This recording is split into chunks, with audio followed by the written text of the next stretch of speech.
Olá, boa noite. Como vai? Vai bem? Tomara que você esteja bem. Aliás, tomara que você se mantenha bem. Está no ar pela TV Pantanal, canal 22, emissora do Grupo Gazeta de Comunicação, o programa Opinião. Cá estamos nós ao vivo, mais uma vez. Graças a Deus estamos de volta aqui e graças a Deus tendo você como nossa insubstituível companhia. E a gente tem um carinho muito grande por isso. Há 5 anos, você sabe que agora o Opinião fez 5 anos, agora no final do mês de... Quando, Abril? Abril. Final de abril fizemos 5 anos. Então a gente está aqui todos os dias, de segunda a sexta, com muito amor, carinho e o compromisso, obviamente, de levar até você o melhor da informação. Essa informação que a gente extrai diretamente da fonte. E a fonte desta noite é o meu caríssimo amigo de longa data aqui, está o Suelmi Evangelista, Fernandes Evangelista, que, mais uma vez, eu tenho a oportunidade de conversar com ele, mas é a primeira vez que ele vem aqui ao Opinião, ele preside a Empaer, importantíssima empresa. Aliás, o governador Mauro Mendes, quando assumiu, lá no primeiro mandato dele, ele colocou em dúvida sobre a viabilidade da Empaer, pediu um levantamento minucioso, não é, para saber se manteria, se não manteria e tal. E ele acabou sendo convencido de que sim, a Empaer é fundamental para o desenvolvimento, especialmente da nossa agricultura familiar, enfim, da vida do nosso produtor rural. O nosso Suelmi, eu ia falar Biela, mas eu não posso falar apelido aqui porque a gente não tem essa intimidade, ou eu não tenho essa autorização para falar. Não pode falar apelido aqui, não. Lorenberg, boa noite, como vai? Vai bem? Muito bem, boa noite, Paulo Coelho, e um grande abraço. Mas um grande abraço mesmo a todos os nossos telespectadores, a razão maior do nosso programa. Você sabe que o seu Santos perdeu para o Palmeiras, não foi? 1-0. É, vai cair de novo pelo jeito aí, que está na zona de rebaixamento. Então, estamos aqui então, você que está assistindo a gente, muito obrigado pelo carinho da companhia, pode mandar alguma pergunta, sugestão, se houver, 9932-2529, à sua disposição. Suelmi, bom tê-lo aqui, obrigado por aceitar o nosso convite, que seja a primeira de uma série de outras tantas vindas suas aqui. Nossa Empaer, falei aqui esse breve histórico lá no começo da gestão do Mauro, no primeiro mandato, e vocês conseguiram, evidentemente não era você que estava na presidência na época, mas a Empaer conseguiu mostrar, opa, senhor governador, com todo respeito, nós somos fundamentais para o pequeno produtor, para o homem do campo, não é? Como é que está a Empaer hoje? Eu brincava com você agora há pouco, falei, rapaz, estão, hein? Estava vendo aí umas informações nos vídeos, a Empaer reformando sede, mobiliando sede, comprando carro novo, tudo novo. A Empaer nova, boa noite. É isso aí. Boa noite, Paulo Coelho, um grande amigo de muitos anos. Não vou falar aqui o tempo, senão vou descobrir nossa idade. Nós somos tão jovens, né, como diz a música. Professor Lorenberg, um orgulho estar na bancada. Eu sou leitor dos livros do professor Lorenberg, já escrevi artigos, inclusive, sobre isso. Até cobrei ele, estamos com saudade aí dos livros, não só de poesia, mas de pesquisa histórica, de política, né? Sou leitor também da coluna do professor, uma honra estar aqui, Paulo. Máximo respeito. É essa empresa aqui, o programa Opinião, que já tem o seu lugar garantido na opinião mais qualificada de Mato Grosso, né? Formador de opinião, porque aqui a gente sabe que tem as pessoas mais bem informadas, faz a diferença na boa notícia. É saber entregar. Eu digo assim que o jornalista bom é como um sommelier, né? Que sabe escolher o melhor vinho, o melhor rótulo, servir na mesa, né? Poder e orientar o consumidor do que são as coisas que realmente são de verdade. Nesse tempo de fake news, então, né? Nossa, mãe. Saber escolher a notícia certa, não cair no fake news, é uma coisa muito rara no jornalismo e vocês têm muita tarimba. Que bom que o jornalismo bom resiste, né? Apesar de que tem muita gente que diz que o jornalismo ia acabar. Empaer é um desafio para todos nós, uma instituição de 60 anos, fez 60 anos ano passado, é um patrimônio da sociedade mato-grossense, não pertence a um governo, não pertence a um presidente, ela é da sociedade mato-grossense. O que dizer da história de Mato Grosso sem passar pela antiga Emater, né, professor? Que testou os primeiros experimentos da soja, que foi lá e experimentou o algodão no Cerrado, quando dizia que o Cerrado era era improdutivo, que a terra era muito ácida, quem experimentou o calcário, as primeiras experiências e tudo mais. Então a história de Mato Grosso com certeza passa por essa instituição, mas ela precisar acompanhar os novos tempos de Mato Grosso. Nessa história toda o agronegócio grande se tornou autossuficiente. Hoje todas as grandes associações de produtores têm suas instituições de pesquisa, têm sua assistência técnica, tudo privada, já tem tem o IMEA, tem as várias instituições hoje que prestam serviço já de forma privada às instituições do grande agronegócio. E a Empaer precisava reconstruir o seu caminho, o seu foco, seus objetivos. E o governo começou com um grande desafio que era de diminuir o passivo trabalhista que existia dentro da empresa. Tinha uma quantidade de mão de obra bem envelhecida, que em função da questão da diferença salarial de um profissional na ativa para um aposentado, eles optavam às vezes ficar na empresa, mesmo sabendo que já às vezes chega o tempo da aposentadoria. O governo abriu um PDV voluntário, só nesse governo já são mais de 250 funcionários. Quer dizer, resolveu, assim, para quem optou sair da empresa, o governo pagou com um bom resultado final financeiro para essa pessoa sair da ativa, para poder também dar uma oxigenada na empresa. Então, quem quis sair, saiu voluntariamente. Quem estava produtivo, apesar da idade, às vezes aposentado, ele tem o direito de continuar. Então, nessa história toda foi um investimento gigantesco, de algumas centenas de milhões aí para pagar esse acerto de PDV. E numa segunda linha, o governo, Mauro, desde o começo, começou a atacar o grande problema da Empaer, que era o passivo previdenciário e de imposto de renda, junto com o Leão. O governo, desde que fundiu as três empresas, a Emater era a empresa de extensão. Ela, quando, em 80 e poucos, no governo Jaime, fundiu a Emater com a Casemate, na extinção da Casemate, e existia uma outra empresa de pesquisa, que chamava EMPA, as três fundiram, que virou a Empaer. E junto com essa fusão veio uma série de dívidas atuariais, de INSS, o governo pagou, quitou, parcelou, pagou, é uma coisa monstruosa de alguns 300 milhões aí, algumas centenas de milhões. Então o governo vem saneando os problemas da empresa e assim que eu assumi a gente tinha o desafio de dar uma requalificada geral, uma reestruturação geral na infraestrutura e, vamos dizer, na visão de futuro da empresa, na visão estratégica da empresa. Nós estamos exatamente nesse momento, de fazendo algumas adequações necessárias para a empresa continuar fazendo o seu papel histórico de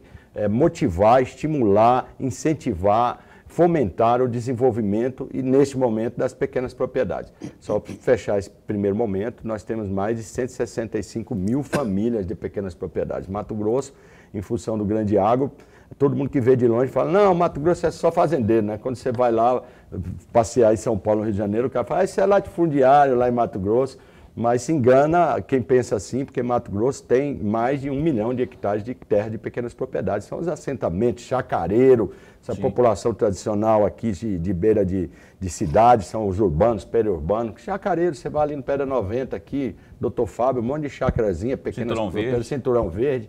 Então, essa é a realidade da maioria dos municípios, que são dos projetos antigos, que tinha os projetos dos assentamentos, que era do governo federal, tinha os projetos do próprio estado, projeto Casulo, Cinturão Verde, e tantos outros projetos que foram feitos para pequenas propriedades.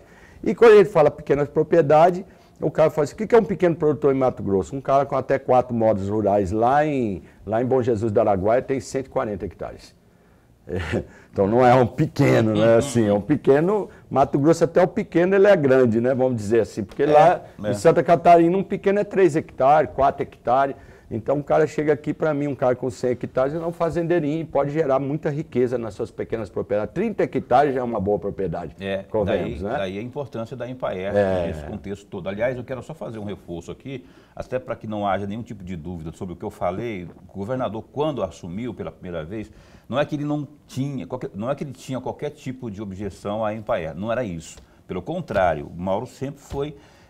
eu lembro do pensamento dele na campanha, na primeira campanha, e enquanto prefeito também, o que ele pediu foi para que fizesse uma avaliação, uma geralzona ali, por conta dessa questão dos servidores mesmo, né, que acabou resultando no PDV. Isso. Depois que houve isso, esse encaminhamento, beleza, aí fluiu, aí com possibilidade e concretização depois de investimento. Tanto que hoje ela está aí, cheia de amor, cheia de vida. Está aí o Suelmo que não para mais aqui, vive viajando para baixo, para cima aí, por conta desse trabalho proativo que está sendo desenvolvido pela Empaer. Professor Lorenberg. Presidente, antes de mais nada, registrar a nossa alegria. Mas muito bom mesmo tê-lo aqui no nosso bate-papo. Nós ganhamos muito. Em revê-lo é sempre uma satisfação e uma honra revê-lo. Presidente, eu tenho aqui um trecho que eu gostaria muito do seu comentário, sobretudo na penúltima resposta que o senhor acabou de nos dar, quando falava de o papel da Empaer é o desenvolvimento e o fomento da agricultura familiar. Sim. Eu tenho aqui uma cópia, um trecho da ata e que o senhor estava presente. Sim. É a audiência pública do dia 20 de junho de 2016. Quem presidiu essa audiência pública foi o deputado Eduardo Botelho. Sim. E, na oportunidade, o prefeito, à época, o prefeito de Livramento, o Nezinho, né? Prefeito Roberto da Costa, sim, famoso Nezinho, ele disse o seguinte, naquela oportunidade, entre aspas, Nossa Senhora do Livramento tem mais de 70% de sua população na zona rural. Quase 70% da população que mora na zona rural está vinculada à agricultura familiar. O que vem prejudicando demais a agricultura familiar no nosso município é a ausência de planejamento estratégico que se possa identificar problemas, mas também indicar caminhos. O segundo problema é alocarmos recursos sem saber exatamente o que se vai fazer com esse recurso. Eu dou um trator para Livramento, mas isso aí é para atender o quê? É a pergunta que ele faz. A terra não é mais aquela de 100 anos atrás. Ela precisa de ser corrigida. Ela precisa de novos mecanismos e novas pragas surgiram. Então, vem a gestão de assistência técnica. Fecham aspas. É aí que eu gostaria muito de um comentário seu, até para a sua experiência, para o seu conhecimento. Foi secretário de Agricultura Familiar no governo passado, no governo atrasado, né? E agora é presidente da Empaer. Muito boa lembrança do prefeito Nezinho, né? Que é uma referência aqui na Baixada Cuiabana de política, veio da pequena agricultura, e o Pantanal é isso, né? É pequenas propriedades, é esse tipo de desafios colocados. O que nós temos de virada de conceito lá nessa nova Empaer que eu tenho chamado, Paulo e Lorenberg? A partir desse ano, nós estamos lançando agora, daqui um mês, 2 meses, junto com a CEAF, 2 grandes editais importantíssimos. Um edital os dois vai pôr 138 milhões de reais do tipo de fomento particular, privado, nas pequenas propriedades. Nós estamos saindo daquela visão assistencialista de dar o trator, dar o cacau, dar a muda, dar semente, dar isso, daquilo, e etc. E passando por um conceito de uma empresa que acredita um pouco mais no empreendedorismo individual, que cada um tem a sua responsabilidade de captar o recurso, o governo vai sair em forma como se fosse um fomento, um financiamento de até 50 mil reais para você desenvolver um pequeno projeto na sua propriedade. Então, o que esgotou, exauriu em Mato Grosso. Mato Grosso é diferente de qualquer outro estado que precise ficar nesse assistencialismo absurdo de agricultura familiar. Que é essa coisa que os caras falam assim, o dia inteiro dando uma coisa, dando outra, pede uma coisa, pede outra. A gente não quer o agricultor pedinte, o pequeno agricultor pedinte. A gente quer pegar naquele que quer vencer, que tem um estímulo, que tem uma vontade de vencer, que seja empreendedor, que quer viver daquilo ali. E a gente vai, através de um edital de chamamento, atender essas pequenas propriedades. Parte desse dinheiro sai com crédito de até 50 mil reais e a Empaer vai ajudar a fazer esse projeto. A Empaer é que valida esse projeto, que escolhe quem é esse cara que tem o maior perfil de produção. E ele vai atender inicialmente 57 municípios, onde estão os principais problemas da agricultura familiar. Porque o que a gente fazia? Pegava o dinheiro que tinha e pulverizava nos 141. Mas nem todos os municípios de Mato Grosso têm pujança em agricultura familiar. A gente fez um recorte para 57 municípios, que corresponde a quase 70% de todo o público da agricultura familiar. E sobretudo aqui Baixada Cuiabana, no Noroeste, Coniza, ali, Juína, tem uma agregação muito grande de propriedades. Aqui na região do Araguaia, bastante, ali do Araguaia acima, Água Boa para cima, tem vários municípios com esse perfil.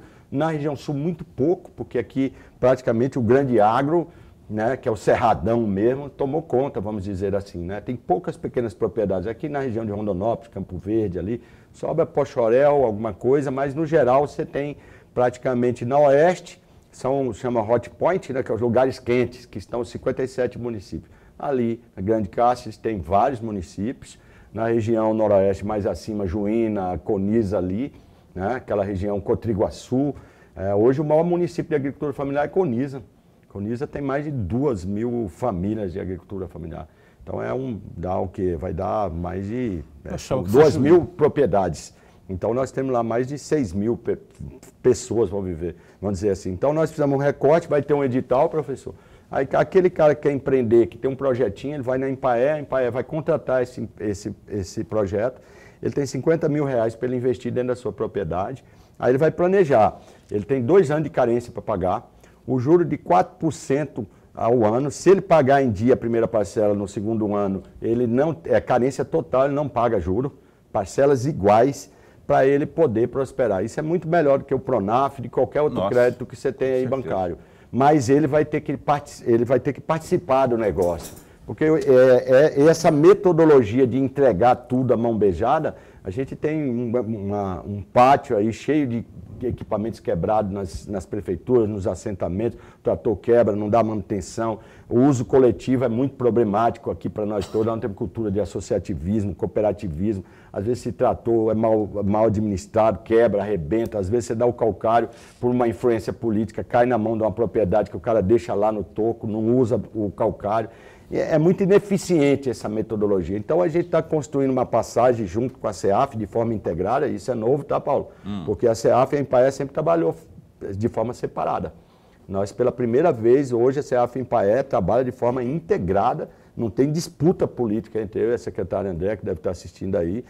A ordem do governo vocês são 2 instituições com a mesma finalística do Estado, vocês têm que trabalhar junto e articulado para chegar melhor. Então essa é uma ação conjunta que vai por 139 milhões, tá para sair o edital aí. Parte dele é só essa cerejinha do bolo aqui, professor, porque nós não esquecemos do social. 3.000 e poucos projetos desses, que é mais ou menos 20 milhões de reais, vai ser de R$6 mil a fundo perdido, para pequenos negócios.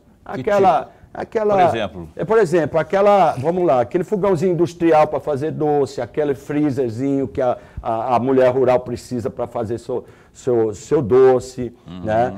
Para aquela pessoa que quer fazer uma hortinha pequena lá de R$6 mil, aquela criaçãozinha de frango ali, de galinha poedeirazinha, com 6 mil ele vai comprar lá sua raçãozinha. Sem burocracia. 6 conto. Se ela tiver CAD único, ela vai ganhar sem retorno, só que não é dinheiro na conta, tá? Ela vai ganhar um cartão, esse cartão ela vai na loja e a loja vai dar o que ela planejou junto com a Empaé para desenvolver sua atividade. Isso entra artesanato também, imagina aqui em Livramento, tem produção de doce.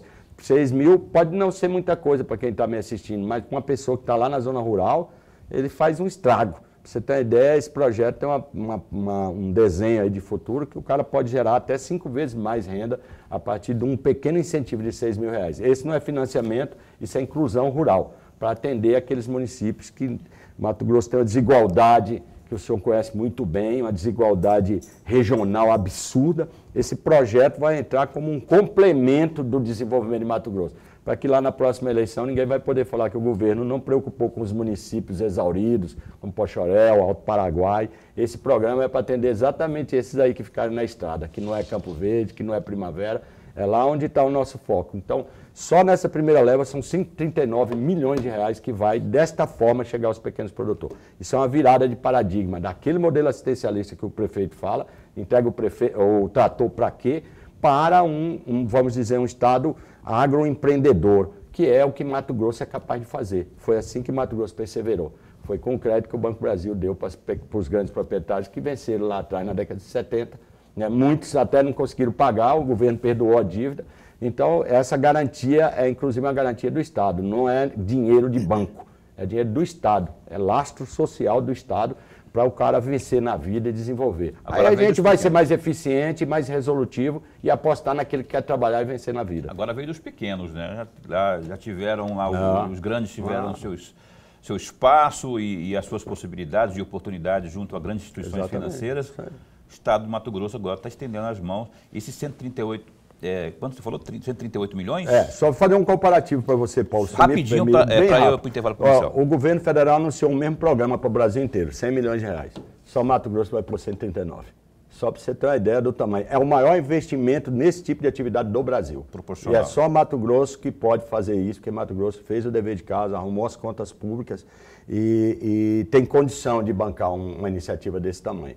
A garantia aí é o do Estado, Estado de Mato Grosso. Esse tipo de informação que a gente não tinha, né? Muitas vezes as pessoas aí que estão assistindo a gente sempre, em qualquer parte do Estado, elas não têm esse tipo de informação de que está acontecendo isso, que essas informações são verídicas e estão acontecendo nesse momento por conta desse tipo de trabalho que o governo fez desde o começo, né? Enxugou tudo, ajustou as contas Estruturou. e agora está tudo sendo encaminhado. Eu vou para o intervalo comercial, o Lorenberg abre o próximo bloco de perguntas. A gente está com o Suelmo Evangelista, a gente volta num instante só.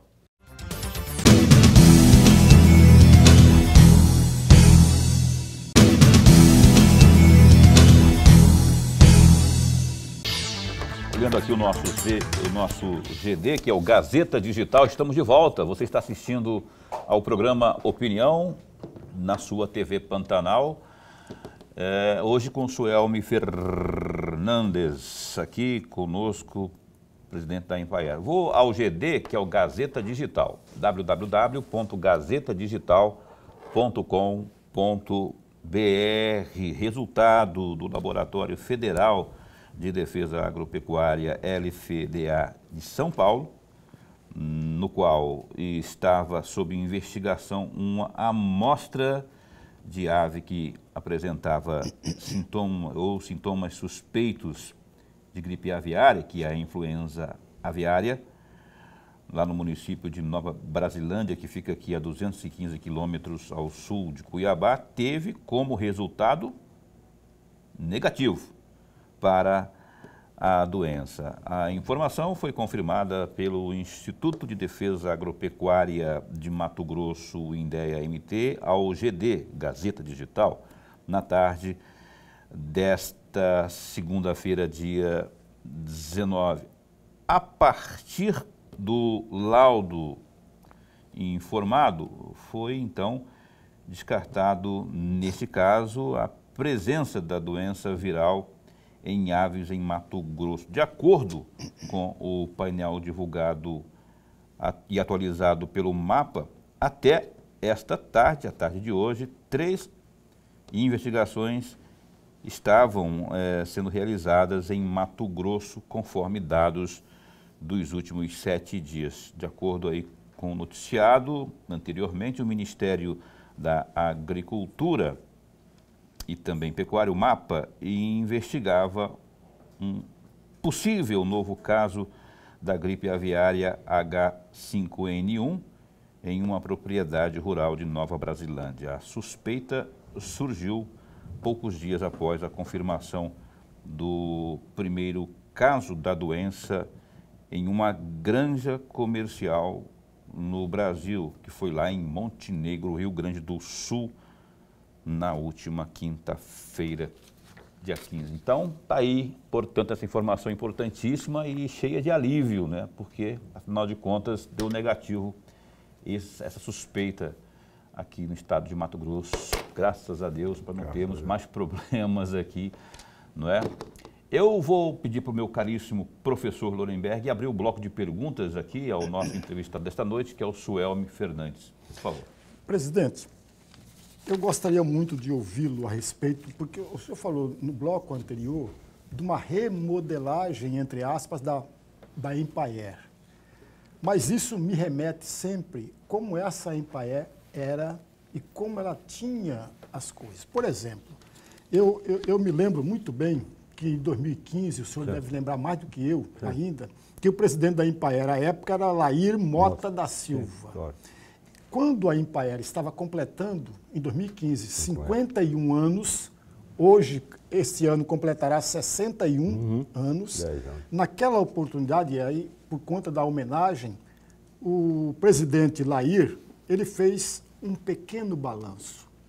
E nesse pequeno balanço estava lá, de acordo com os dados dele, 124 escritórios no estado da Empaer.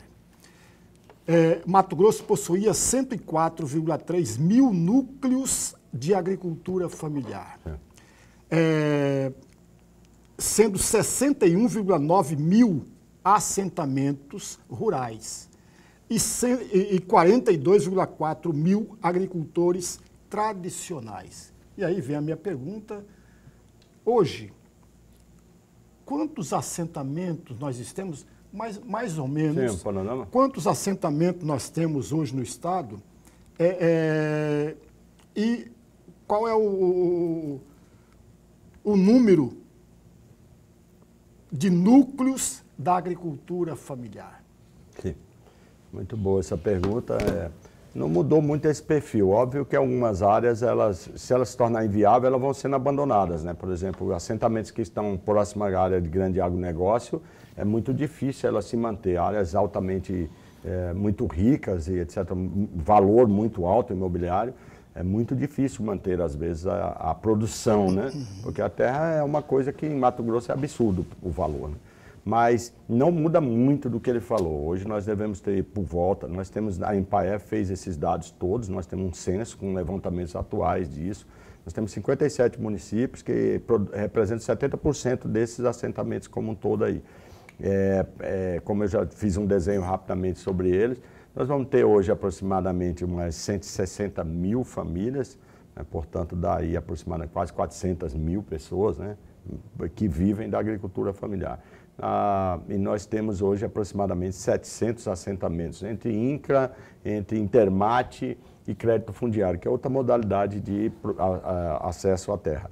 E os tipos de propriedade privada, chacareirinho que comprou sua pequena chácara, todo mundo tem sonho de comprar chácara. Eu mesmo não tenho dinheiro para comprar, mas tivesse a oportunidade, eu ia querer uma chácarazinha. Nosso amigo, nosso amigo lá de Livramento, que é analista político, João Edson, tem uma chacrinha lá. Porque o Brasil, ele tem o seguinte, quem falou foi Sérgio Buarque de Holanda, um grande historiador, que o brasileiro, à medida que foi para o interior, para o sertão,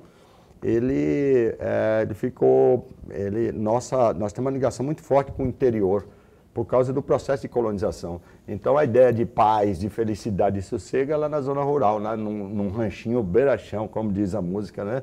Onde a lua faz clarão, né? O teto esburacado. Então, todo mundo, tem um monte de gente que adquire pequena propriedade por conta própria, compra sua chacrinha, vende o carro, aposenta, tem um acerto, porque o cara quer lá vender e produzir alguma coisa. Então, nós temos aqui na Baixada, por exemplo, uma série de propriedades que são desse perfil, às vezes de lazer, às vezes de produção. Então, nós temos aí dentro de 665 mil famílias essas modalidades. Assentamento INCRA, tá? Assentamentos no Intermate, aí entra Projeto Casulo, entra uma série de outros projetos, que é o Cinturão Verde, que é um projeto de entorno de zona urbana. E tem um outro programa que é desenvolvido pela CEAF, que se chama Crédito Fundiário. Esse aí é um tipo de financiamento do governo federal que o cara financia para adquirir a terra.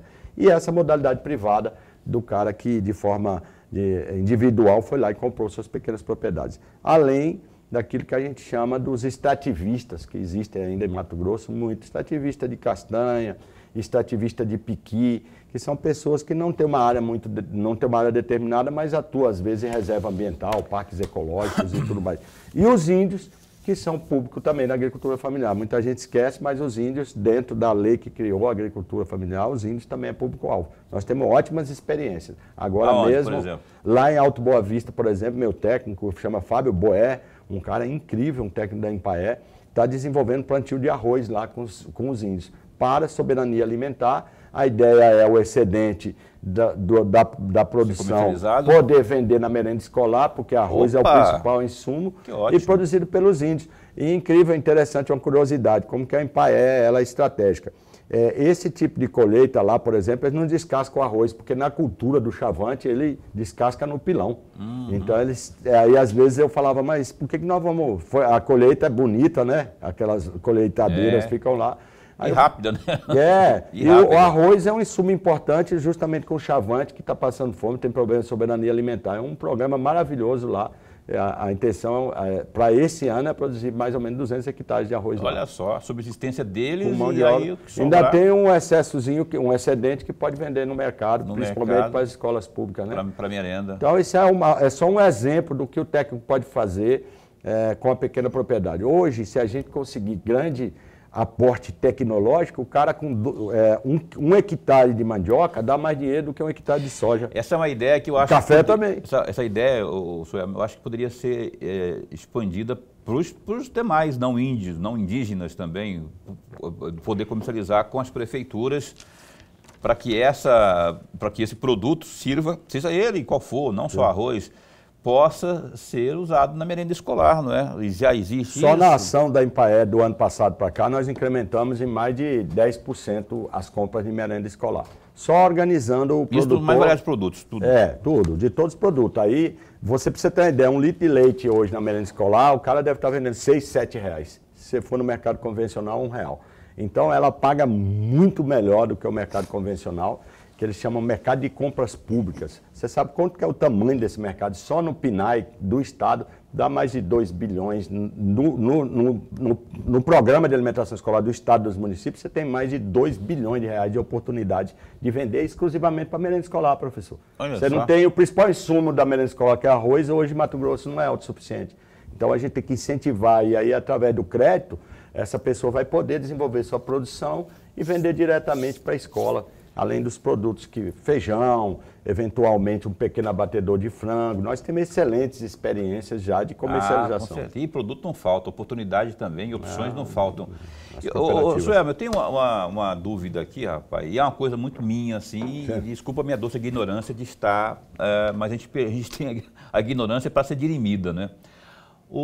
Por que eu sempre entendo que aqui na Baixada Cuiabana, se houvesse um trabalho científico de pesquisa, junto no sentido da piscicultura, na criação de tanques, para que se possa fomentar a piscicultura de tanque nessa região nossa da Baixada Cuiabana aqui, nós teríamos porque eu já tive acesso a informações, já li muito a respeito, que o custo, quem faz prática disso aqui no estado do Mato Grosso, da piscicultura de tanque, já diz textualmente que o ganho é excelente, não é absurdo. Por que isso não é estendido aos nossos pequenos, com o apoio do governo, a começar pela parte da pesquisa propriamente, porque um dos empecilhos, ou uma das dúvidas, é quanto ao lençol freático, enfim, aquela coisa toda. Vocês não pensam lá pelos lados da Empaé e CEAF, né, tornar isso um canhão aqui para... Essa iniciativa de pequenos empreendimentos rurais, ela é essencial para isso, Paulo. O que fez até hoje?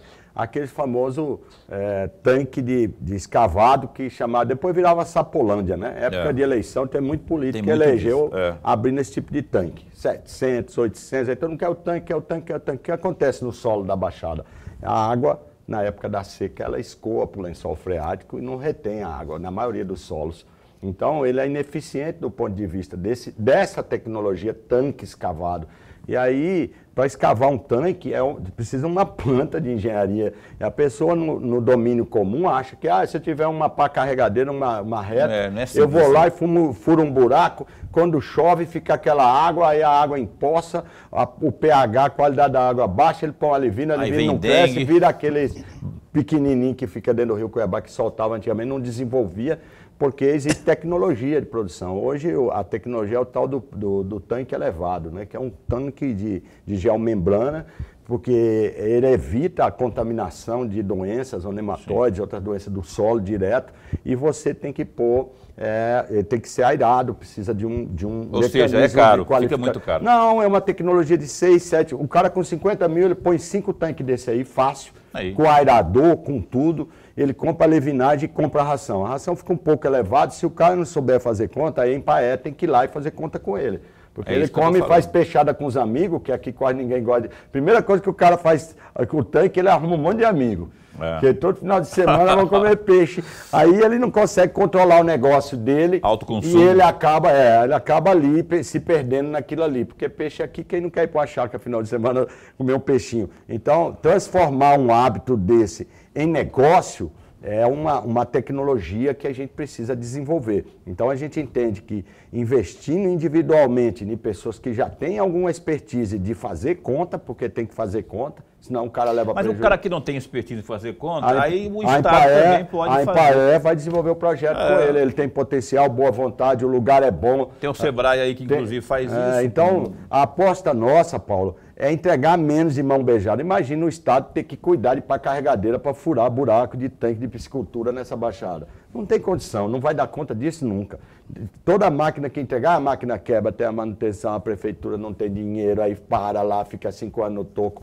Então dá o dinheiro pro cara, o negócio é dele, ele vai contratar a máquina, ele compra o tanque de geomembrana, ele vai estudar a livinagem, porque o prejuízo é dele também, porque ele vai ter que pagar o financiamento, com taxa, com negócio de pai para filho, mas ele tem a participação dele. E a experiência nos prova que se entregar tudo na mão beijada, o cara não dá valor. Infelizmente, essa é uma cultura nossa, né? Aí fica esperando. Eu preciso arrumar mais alevino. Você fala, mas cadê aqueles alevinos? Não virou dinheiro de você comprar os alevinos? Não, aquele lá mal deu para mim comer.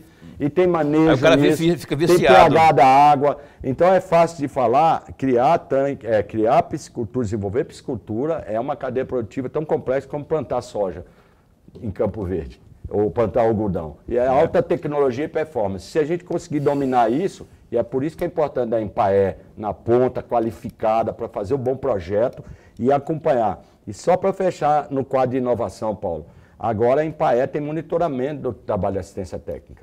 A Empaer, o cara ia lá e falava, eu estou atendendo produtor, punha a placa no escritório, muitas vezes, não são todos, e o cara não sabia onde ele estava. Hoje, nós temos mecanismo de sistema para saber se ele entrou na propriedade ou não, chama check-in, check-out. Se ele atendeu o produtor, o que ele fez lá na área do produtor, qual foi a orientação que ele deu. E mais, daqui a um ano nós vamos conseguir monetarizar a empresa. O governo investiu 170 milhões, quanto que a gente gerou de riqueza? A Empaer nunca conseguiu oferir hoje isso. Nós já temos hoje tecnologia implantada, chama SAGAI, nós desenvolvemos neste governo, nós vamos entregar resultados objetivos para o governo. Investiu 170 milhões e nós geramos 1 bilhão de riqueza. Então resolve o problema de dizer que a empresa é ineficiente, que tem que fechar, que tem que extinguir. É isso que o governador Mauro determinou, o vice-governador Pivete, é isso que nós estamos fazendo. E é isso que a sociedade quer, não é isso, professor? Não é relatorinho de papel, eu fui atender, mas e o resultado? Foi o que o prefeito perguntou, deu o trator para ele, e aí? A gente quer saber, não é só do cara pôr comida na mesa, dele ganhar dinheiro. Quem que vai ser o maquinista? Quem que vai ser o cara que vai conduzir isso aqui? Que é tudo, né? Tudo na mão Barba, cabelo e bigode. Vou para o intervalo comercial, porque não dá tempo de Lorenberg fazer pergunta agora. Aí ele faz na abertura. Fala para mim aí Você falou comigo aí, Boca. É o quê? Travou aí? Quem? Você travou ou a máquina travou? Lorenberg, enquanto eles destravam a máquina do intervalo comercial, faça a sua pergunta aí. Opte por uma menor para a gente conseguir conciliar as coisas por aqui.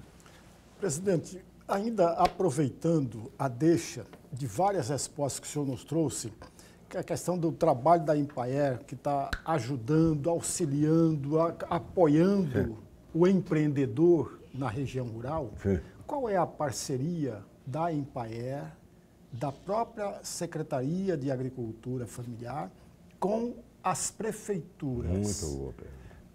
Qual é essa relação? Qual é a possibilidade de uma parceria maior com relação às prefeituras? Excelente pergunta, novamente, professor Lorenberg, eu lhe agradeço.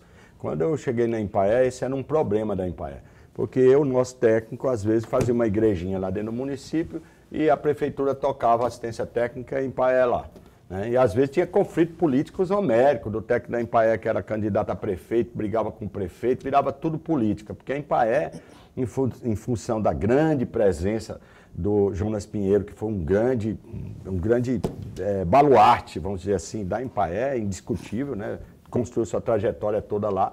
Depois que ele seguiu esse caminho, muitos da Empaé entenderam que aquilo era um lugar bom para fazer uma campanha de vereador, para utilizar a infraestrutura, às vezes para ser vereador, para ser prefeito. Tem um monte de prefeito aqui na região que eram funcionários da Empaé. O Osmar foi da Empaé, o Diego aqui de Acorizal foi da Empaé. Você vê no estado inteiro, porque ela dava uma projeção política. E para os tempos atuais, a Empaé não pode se meter em assuntos partidários, eleitoreiros, locais, paroquiais. O que a gente fez preocupado com esse problema da integração, que a gente chama lá de cooperação técnica, mas eu chamo de integração com os municípios. A gente pôs todos os escritórios, as unidades locais da Empaé para sentar com o secretário municipal e o prefeito e fazer uma soma de esforços diante de um planejamento estratégico de atendimento no município. O pau quebrou, né?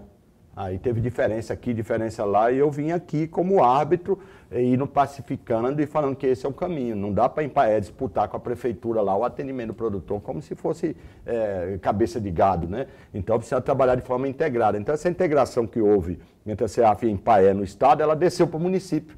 Hoje nós estamos fechando 108 cooperações técnicas em todo o estado. Hoje a Empaé está dentro da secretaria, ou a Empaé foi para dentro da prefeitura municipal atuar junto, ou a prefeitura, se o espaço da Empaé foi melhor, a equipe técnica está lá junto com a Empaé. Mas a Empaé que está dando rumo à política nos municípios. Então essa é a forma que a gente está trabalhando hoje. Ou seja, enfrentamos as arestas políticas, pacificamos elas e fizemos um plano integrado de trabalho em Empaé, CEAF. Compartilhamos carro, compartilhamos insumo, esforço técnico, planejamento, capacitação, tudo junto, porque o estado é um só, né, professor Landa?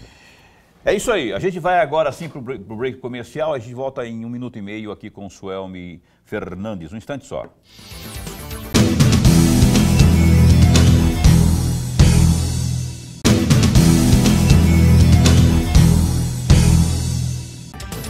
Bom, estamos de volta aqui ao Programa Opinião, com o Programa Opinião, hoje apresentando a entrevista com o Suelmi Fernandes, evangelista da Empaé. Eu quero também, logo, viu, queria que você nos ajudasse, Suelmi, a secretária da Agricultura Familiar também, claro, que ela possa vir aqui. Será um prazer. Assim como já vieram outros tantos, né? Até, como é que é o nome dele lá, o sobrinho do Bezerra lá, o nome, o que era também secretário lá? Esse, o Luca. O que era secretário da Agricultura. O Luca veio, a Teté veio. É tudo tati-bitati, né? Tudo 2 sílabas, né? Teté, Luluca. o Luluca tem 3 sílabas. Olha só, e agora o nosso Suelmi, que está aqui com a gente, falando sobre essa situação atual, essa nova roupagem da Empaé, né? Novo gás, está cheio de gás. Falar em gás, rapaz, eu não vi gás na questão do fechamento aí do campo de Várzea Grande. Eu queria que você falasse a respeito, por que muita gente perguntando, os laboratórios, enfim. Explica para a gente, por favor. Nesse desafio de tornar a Empaé eficiente, professor, chegar na ponta, não me interessa um técnico ficar apenas dentro de uma unidade, um escritório da Empaé. Nas tecnologias que a gente tem, se você pegar o grande agronegócio, hoje o cara não tem mais aquele escritório de agronomia. O escritório dele é um carro e um tablet e ele vai embora. Um Starlink, ele vai lá para a zona rural, ele está na propriedade o tempo todo. Não precisa nesses tempos atuais, daquela base física. Não quer dizer que nós vamos fechar o escritório, não é nada disso. Então a gente foi repensar essa estrutura da empresa para que ela pudesse chegar mais eficiente na ponta. Ter um carro decente para ir, um equipamento, EPI, condições técnicas efetivamente dele chegar na ponta. E tinha estruturas muito antigas dentro da empresa, que essa herança dessa Empaé antiga, foram criadas na década de 80. Por exemplo, qual a necessidade da Empaé ter efetivamente contratar um serviço? Em Várzea Grande tinha um local que chamava Laboratórios da Empaé, tinha 9 laboratórios, 8 obsoletos, apenas um funcionando, que era um laboratório de solos. Uma folha de pagamento significativa e um custo para pôr aquilo para funcionar. Imagine, o Estado que tem dificuldade de levar uma criança na escola e fazer ela produzir resultado da segurança pública, cuidar de análise de solo. Isso é uma coisa que no Mato Grosso atual você pode comprar isso com um custo muito mais barato do que produzir pelo próprio Estado, né? Uma visão estadista de produção. E a gente avaliou o custo disso, né? de folha de pagamento, do custo da manutenção dessa estrutura toda, e a gente chegou à conclusão que se a gente comprasse no mercado, nós íamos entregar 3 vezes mais com uma velocidade muito maior sem precisar de ter aquelas estruturas enormes. A gente decidiu que aquele prédio iria ser desativado, tinha pessoas profissionais da pesquisa lá, a gente conversou com eles para eles poderem se reinserir nesse novo desafio da empresa, muitos deles hoje estão envolvidos em outros projetos da empresa, nós não mandamos ninguém embora, porque são todos concursados, máximo respeito, e aqueles laboratórios que não estavam cumprindo papel nenhum, que eram 8 que estavam desativados, apenas um funcionando, a gente desativou aquele espaço, todo aquele equipamento ou foi declarado inservível nos casos daqueles que são obsoletos, que a tecnologia avança demais. Esse é laboratório de 40 anos atrás, aquela época que não tinha o FMT, não tinha nenhuma universidade, não tinha IFMT, não tinha laboratório de análise de solo, ou vinha para Cuiabá no laboratório da Empaé, ou não examinava, não fazia análise de solo nem de nada. Hoje você tem todos esses serviços a um custo bem mais barato e prático, e a gente optou de fazer a aquisição disso no mercado com um custo infinitamente menor e com uma eficiência, rapidez e segurança muito maior para o produtor. Então, pensando na eficiência da entrega do produtor, a gente desativou, isso criou um desgaste enorme, havia um apego patrimonialista aquilo, né?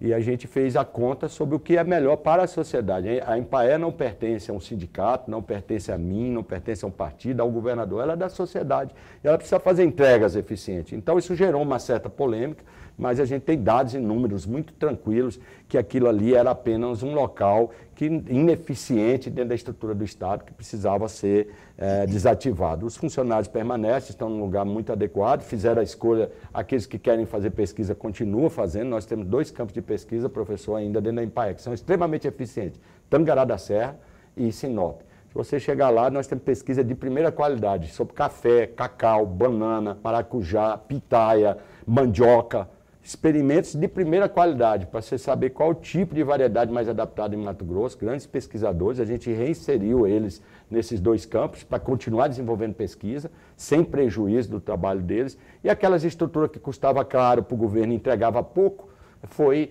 desativada. A área pública foi vendida, foi sucateada, foi terceirizada? Não, ela foi entregue para a Prefeitura de Vargem Grande. Vargem Grande está num projeto de fazer um grande parque de caminhada lá e ela vai cumprir finalidade pública sem prejuízo nenhum para a sociedade mato-grossense. O mesmo foi em Cassis, que também é a famosa Centro de Pesquisa de Cassis, ela foi passada pela Mas não foi demitido ninguém não, ninguém, né? Nem aqui, nem em Cassis. Zero, ninguém. Pelo contrário, esses técnicos que ficavam lá em meia dúzia de laboratório, às vezes, eles estão atendendo produtor na ponta, trazendo resultado com pesquisa nos campos de pesquisa. Então, assim, eram 5 campos, nós desativamos 3, tem 2 funcionando a todo vapor, com tudo que você pensar. A área de Sinop é uma área belíssima, com boa gestão, com infraestrutura, e aqueles que quiseram se reinserir na pesquisa estão desenvolvendo suas atividades lá, que são 2 carreiras na Empaé, o extensionista técnico de ponta e aquele que é pesquisador. Esse pesquisador quisesse atuar na terra, a gente deu a liberdade, sem nenhum prejuízo, não mandamos ninguém embora e etc.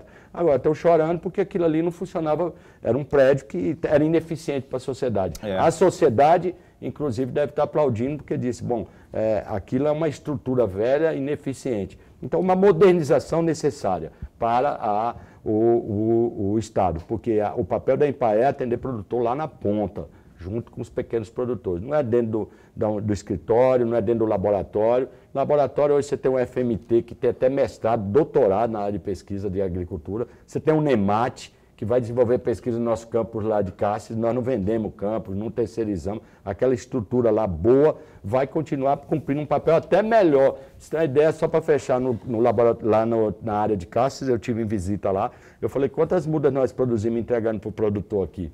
O técnico que estava lá, eu com 4 técnicos meus lá, que poderiam estar atendendo o produtor, ele ficava ali cuidando daquele espaço. Eu falei, nós devemos entregar esse ano todo, entregamos umas 1000 mudas nativas. A Edileuza, que está assistindo ao programa Opinião, ela está aqui no meu grupo, no grupo do Zap do Opinião, está perguntando assim, ela e o Joaquim, que é o esposo, eles têm ali, eles trabalham com produção de requeijão. E quando você falou dos 138 milhões, que 6 mil reais, 6 mil reais você falou? 50 mil para pequenas cooperativas. Como que eles fazem para saber mais sobre isso aí? Como que é o nome dela? Edileuza e Joaquim. Edileuza, os queijos da Baixada Cuiabana são sucesso nacional. Descobriram que a vaquinha aqui do Pantanal, professor, tem um terroir no leite que dá uma nota sensorial, assim que eles chamam, diferenciada nos nossos produtos lácteos derivados. Esse queijo nosso que produz na Baixada é de altíssima qualidade, já ganhou prêmio de ouro, prata, em concursos internacionais de queijo. Aqui em Livramento tem, aqui na Guia tem produtores, Santo Antônio tem, com certeza essa nossa amiga produz um queijo de alta qualidade. Sim. Essa pessoa merece um crédito para poder vencer na vida. É desta pessoa que mandou esse WhatsApp que nós queremos. Não é aquele que vai pegar estrutura do governo para fazer política, para ganhar voto lá no interior. Nós queremos aquele que quer vencer. Então a mudança de paradigma, Paulo, é esse. Sair de um quadro assistencialista político, às vezes eleitoreiro, que se tinha até então, e aí eu me incluo nisso, porque eu trabalhei com essa forma de trabalho, que era de entregas. Hoje a gente vê 10 anos depois, você não acha nenhum maquinário desse funcionando, porque não tem gestão. Então, Edileuza, a minha sugestão para você, procura o escritório da Empaer, é para você que existe esses projetos. Fica onde aqui? Fica aqui em Cuiabá, é ali nós temos dentro da prefeitura de Cuiabá, pode procurar onde é a Secretaria Municipal de Trabalho, ali no Poção, de desenvolvimento, essa é a integração que eu estava falando para o senhor. Nossos técnicos já estão lá dentro da prefeitura. Pode procurar lá nossos técnicos, o Lucas, que é um grande técnico, o Isaías, tem uma turma boa, Denise lá, que vai receber a senhora e dar as orientações possíveis. E pode passar meu telefone e orienta ela a procurar. Você que está me ouvindo, que não é de Leusa, procura a unidade local da Empaer. Eles estão preparados e orientados para falar como que vai ser essa oportunidade. Que oportunidade é essa, hein? Só procurar. Se não tiver muito como... lá no CPA, não. Vai ali na prefeitura, lá tem um escritório. Tem. Aí você vai acabar tendo... Várzea Grande, mesma coisa. Várzea Grande, abraço também aqui para o glorioso Luiz Paulo. É isso mesmo, Paulo Coelho? Você não está enxergando? Luiz Paulo, lá do Figueirinha, de Várzea Grande. Ele estava falando aqui para mim, informalmente, não é? Mas eu não vou detalhar. Ele está dizendo que desistiu quando muitos políticos procuraram por ele, conta falei do tanque de peixe aqui, dizendo que era fácil e tudo mais, aí quando os caras ganharam, procuraram lá e só burocracia. Vira Sapolândia, né? Aí aí ele acabou desistindo. Cada 90 tem muito. Mas não desiste não, acho que informação é tudo, se você puder buscar informação, procura uma conversa, vai lá na Empaer, procura conversar com todo mundo. De repente você vai ter uma luz aí sobre como fazer. Nós temos até um modal lá, viu? Nós temos modais dentro da Empaer. O que é um modal? O cara diz, eu quero plantar mamão. O que é um modal? Eu vou dar um kit de tudo que você precisa para plantar mamão. Desde a variedade, quando você vai precisar de calcário, que você vai precisar de NPK, você vai precisar de irrigação. Prontinho, ele vai dar modalzinho para você direitinho do que você vai fazer. Então é em cima disso que ele vai pegar os 50 mil e investir. Então, existe modal para piscicultura, existe modal para plantio de banana, para plantio de mandioca. Mandioca está dando muito dinheiro, professor. Caríssimo que está o quilo da mandioca. Se o cara que planta mandioca aí, eu já fiz conta com quem você quiser, professor. Qualquer produto da atividade da agricultura plantado em alta tecnologia, não é esse jogar lá e deixar Deus cuidar. Com alta performance é mais negócio, proporcionalmente, financeiramente, por hectare do que qualquer plantador de soja e de algodão. 1 hectare de mandioca rende mais do que 1 hectare de soja. Soja ganha porque ela é em proporção de grande escala. Mas ela não tem, quem planta 1000 hectares de soja não consegue plantar 1000 hectares de mandioca, porque ela é artesanal, ela é mão de obra familiar, mas o valor agregado verticalmente é muito maior. Quanto está um saco de café? R$2.000. Um saco de soja? 100? Então você tira aí a proporção. Então, se a gente conseguir produzir com eficiência, com 2, 3 hectares, o cara não vai ficar o cara mais milionário, mas ele tem um salário de doutor aí, tranquilo. Aqui a gente já tem Coniza, Juína. Mato Grosso é um dos maiores produtores de café do Brasil e vai trazer ainda muitas boas notícias sobre café. O café hoje... Café, olha só. Ficou caro, com né? esse preço do café. Eu vou trazer um cafezinho de Mato Grosso a próxima vez para vocês. Traz. Pra vocês experimentar, professor. A gente não serviu o café aqui hoje por conta da contenção de despesa, é muito caro, né? Tá caro, produto de luxo, né? É muito luxo. Não que você não seja digno do café, mas é ostentar demais, né? Trazer café. Eu tenho que encerrar o programa. Mandar um abraço para o Genésio, que também está acompanhando lá em Várzea Grande. Eu falei de Várzea Grande agora há pouco, né? Claro. Está adorando o programa, dizendo tal, e foi interessante essa questão aí dos 6 mil que ele falou aqui, do valor que ele citou aqui. Sim. Genésio, então vai lá, se for o seu caso, não sei se é a sua situação aí, procura, único, né? Vai lá, se tiver dentro dos critérios lá e de repente você... É isso, Suelme, muito obrigado por ter vindo aqui ao programa Opinião, adorei o nosso bate-papo, que seja a primeira de uma série de outras tantas, viu? Porque se tem uma coisa que nos faz sentir muito bem é quando a gente leva informações como essas aí, não é? De linha de crédito, de oportunidade de financiamento, são os braços do governo, do poder público estendidos para quem realmente precisa. E é isso que o senhor me trouxe aqui. Foi só um petiscozinho, porque tem muito mais, a gente espera logo estar trazendo mais detalhes sobre tudo o que está acontecendo pelo lado da Empaer. Um abraço, obrigado. Eu lhe agradeço a empresa, professor Lorenberg, sempre excelente estar contigo, Paulo, grande amigo. Você que nos ouviu, que tem mais dúvida, procura lá a nossa Empaer, nós estamos preparando, melhorando o serviço, estruturando. Não tem coveira aqui, ninguém quer matar ninguém aqui, nós queremos é que as pessoas vivam felizes da sua propriedade, ganhem dinheiro dignamente e que a gente tente, professor, tentar mitigar o grande problema de Mato Grosso, que é as desigualdades regionais. A Empaer está focada nos municípios que não conseguiram se desenvolver ao longo dessa riqueza que se chama Mato Grosso. Esse 139 vai sair cirurgicamente dentro desses lugares que precisam crescer e desenvolver. E nós, Mato Grosso, podemos ser sim campeão mundial de produção de comida que vai na mesa nossa todo dia. Por que não? Podemos exportar daqui a pouco limão, podemos exportar mandioca, podemos exportar maracujá, podemos manga, o que quiser. Porque aqui nós temos um povo abençoado e uma terra maravilhosa, né? Com muita chuva e uma terra extremamente... Exatamente, é isso aí. Rica. Muito obrigado, boa noite. Tudo de bom para você. Obrigado, Marimax, minha amiga de longa data. Não que sejamos velhos, né, Marimax? Não vou falar seu apelido não, porque não pode falar. Não pode. Não pode. O apelido dela parecido não com uma grande isso. personalidade da política nacional, mas não vou dizer quem. Lorenberg, a gente se encontra. Até amanhã. Caroline não colocou aqui, mas se eu não estou com a memória fraca, amanhã estaremos entrevistando aqui o juiz da Vara de Execuções Penais, Dr. Geraldo Fidelis. É isso, amanhã às 19h30 ao vivo aqui no nosso Opinião. Se cuida, até lá, fica bem, fica com Deus também.